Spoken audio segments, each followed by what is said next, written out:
Insolite, inattendu, intrigant ou bien encore stupéfiant, ce sont les mystères de l'art de la Nouvelle-Aquitaine.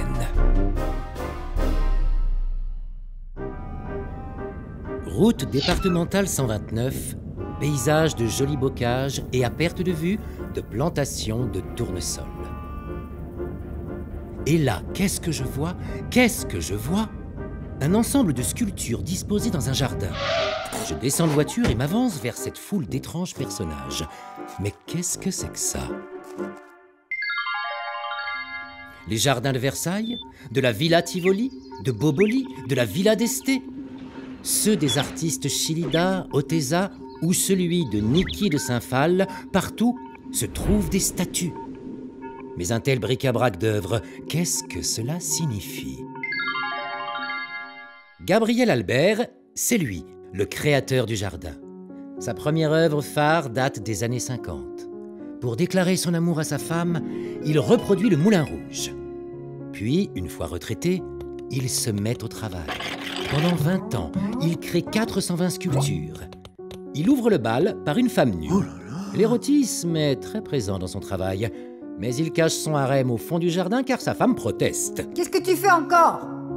Alors, peut-être pour se faire pardonner, il sculpte une vierge et place des gens en adoration devant elle.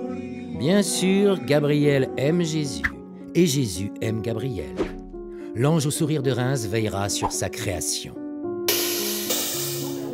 Il met en scène une France heureuse, un mythe originel où les paysans ressemblent à des paysans, où les fidèles ressemblent à des fidèles, et où les danseuses ressemblent à des danseuses.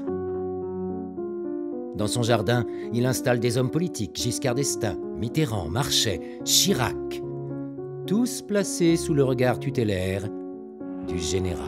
Je vous ai compris!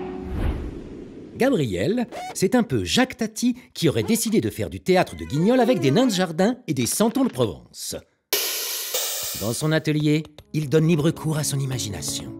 Il travaille à faire naître l'effigie de Chaplin, de Brassens et des autres.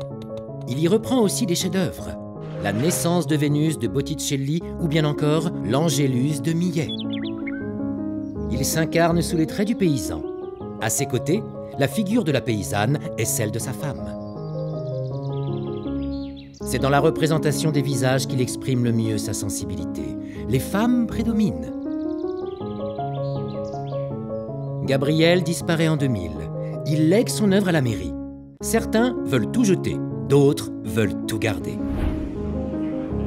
Jusqu'au bout, il crée du désordre. C'est la force de son talent. Il dérange car il suscite la plus pure des émotions, celle de l'enfance.